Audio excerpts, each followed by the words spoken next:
泥丸宫是道家修行中九真大道之所在。有人说，泥丸宫就是人体解剖学所说的松果体，能分泌多种激素，对人体有非常微妙又玄学的影响。但随着年龄的增长，其自身的功能会慢慢退化，逐渐成为摆设。可修道之人若是能重新打开这里，便意味着打开一片全新的世界。开泥丸宫指的就是用灵气将大脑正中的泥丸宫打开。泥丸宫也叫上丹田，一般来说，打开下丹田很容易，打通8条经脉也不难。可是，只有实力极高的修士才有能力打开泥丸宫。但是，对道家而言，这里却是九真大道的至高所在，人的神识便是在此产生。若是打开泥丸宫，并以正确的方式修炼，不但能够让人掌握更强大、更神秘的力量，人的神识也能够与身体剥离，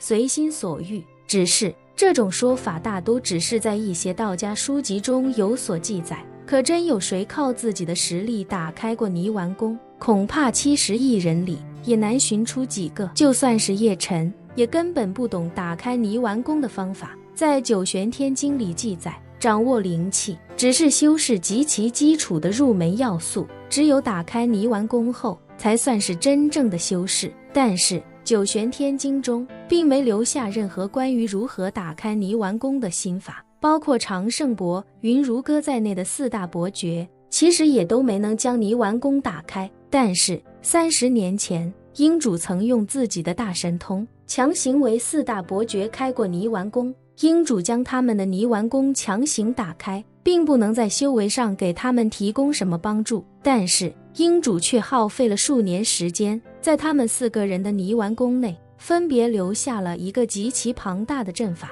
除此之外，英主还传授给他们一道心法，危急时刻在心中默念运转，即可打开泥丸宫内的那个阵法。按照英主的说法，他们4人若是遇到生死存亡的危难之际，用心法开泥丸宫，将泥丸宫的阵法激活，那阵法便可帮助他们实现肉身死而魂魄生。所以云如歌眼见长胜伯已经不可能从叶辰手中逃脱，眼下正是开泥丸宫的最佳时机。与此同时，长胜伯的心里也瞬间咯噔一声，他也忽然想起英主曾经说过的话，一旦遇到生死存亡之危难，就打开泥丸宫中的阵法。这阵法虽不能帮助他们杀敌，也不能拯救他们性命，但却可以护住他们的一缕残魂。英主还说，只要在天地间留下这一缕残魂，他们的意识就能得以保留，而他们的敌人根本察觉不到那一缕残魂，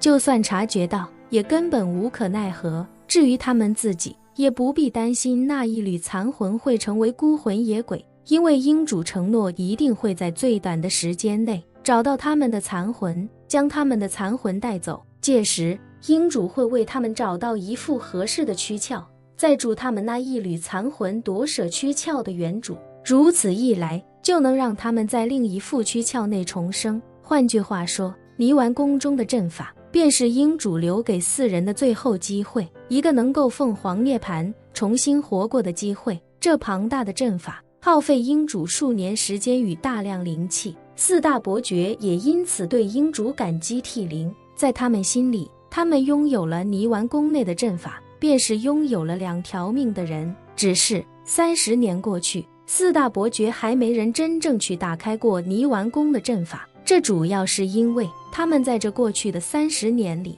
根本没遇到过什么生死存亡的超级危机。建功伯欧伯君在塞浦路斯虽然确实遇到了生死危机，但那次情况特殊，诛杀他的那3门禁防炮速度太快，威力太大，杀伤方式太残暴，欧伯君从察觉到危险再到死亡，不过就是电光火石之间。他甚至都没想起30年前英主给他们打开的泥丸宫，而且就算他想起来也毫无意义，因为他根本没有足够的时间将泥丸宫内的阵法打开。而眼下的长胜伯刚好有这个机会。一念至此，长胜伯看着叶辰惨笑一声，一边悄悄运转打开泥丸宫的心法，一边狞笑着对叶辰说道：姓叶的，就算你毁了我的肉身又能怎样？若干年后，我还会重新活过来，到那时你或许已经被鹰主碎尸万段了。不过如果你侥幸没死在鹰主手上，到时候我也会换一个肉身来亲手杀了你。暗中的云如歌松了口气，心中感叹，看来常胜伯命不该绝。此时叶晨眉头紧皱，质问他，怎么，你是打算投胎之后再来找我报仇吗？常胜伯哈哈一笑，咬牙道，姓叶的，看来你并没有掌握长生之秘，若是掌握了，又怎能连夺舍重生都不知道？哈哈哈哈！今日之后，鹰主定会为我重塑金身，待我修为恢复，一定来找你报仇。叶晨明显感觉眼前这个老头子状态发生了巨大的变化，上一秒还怕死求饶的他，下一秒竟忽然有种视死如归的慷慨之意，甚至看起来他分毫都不惧怕死亡，反而开始期待起了死亡。而叶晨也没看错，常胜伯确实开始期待死亡。他现在的肉身已经被叶晨摧残成了废人，就算苟活下来，也只能躺在床上度过余生。而泥丸公开后，他的一缕残魂将得以逃生，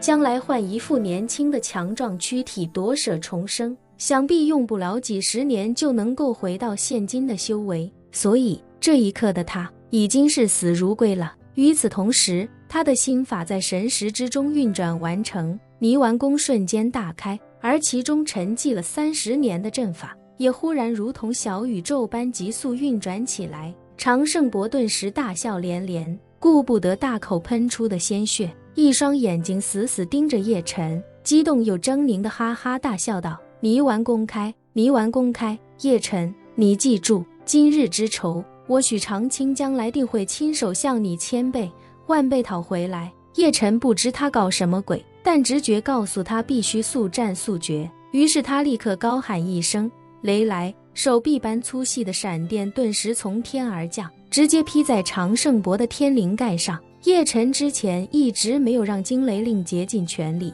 但这一次他已然动了杀心。以常胜伯目前的状态，这一道天雷必将让他当场气绝而亡。可诡异的是，威力惊人的天雷径直劈在常胜伯的头顶时，竟没有对他产生分毫伤害。叶晨此刻眉头紧锁，他忽然发现常胜伯体内似乎有一种匪夷所思的能量正在快速运转，这种力量之强大已经超出了他的认知。暗中的云如歌并未察觉异常，他方才听到常胜伯的话，便知道常胜伯已经打开了泥丸宫，心里顿时松了一口气。虽然他与常胜伯并不对付，但见公伯已经死了之后，让他有了一种唇亡齿寒的感觉。如今常胜伯打开泥丸宫，也算是能逃出升天了。而常胜伯此时的表情则以极快的速度变得更加狰狞。泥丸宫打开只不过1-2秒的功夫，他便感觉大脑中燃起了一团炽热到无可比拟的熊熊烈火，而那团烈火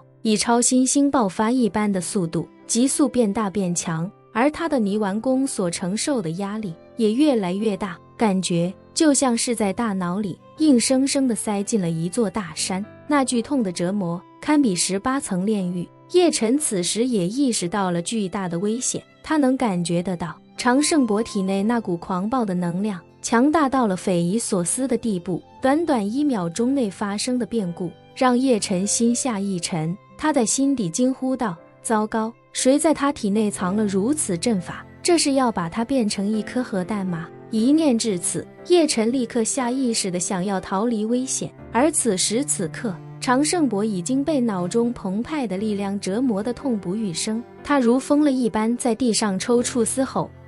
我的头要炸了，鹰主，你好毒的心！同一时间，云如歌也察觉到了异常，他被常胜伯的突变吓得尖叫一声，猛然起身便要后退。叶晨刚迈步逃出一步，便听到10丈开外一个女人的尖叫，他余光瞥过那女人，心中更是骇然，他怎么都没想到，就在自己与常胜伯10丈开外，竟然还藏着一个女人，这么长时间自己竟全然没有任何察觉。叶晨心中下意识地反思自己怎能如此不谨慎。就在这时，他的身后忽然传来一声惊天动地的巨响，轰的一声，常胜博整个人如一颗爆炸的原子弹，轰然间化作一股排山倒海般的惊涛骇浪，向着四周急速的疯狂蔓延。叶晨只觉得浑身一阵极其剧烈的疼痛迅速袭来，整个人瞬间被这股极其强大的力道震飞出去。他只觉得身体的每一寸骨骼似乎都已被震碎，而五脏六腑也都毁于一旦。爆炸带来的极大冲击力，就像是整个人被从天而降的100吨巨石重重砸下。叶晨知道自己这次在劫难逃，在他最后的意识里，还在心中扼腕感叹：爸妈，儿子不孝，未能手刃所有仇人，希望您二位在天之灵，不要怪我。下一刻，他便陷入无尽黑暗，彻底失去了所有意识。本期视频结束，欢迎订阅我的频道，这样就不会错过精彩内容。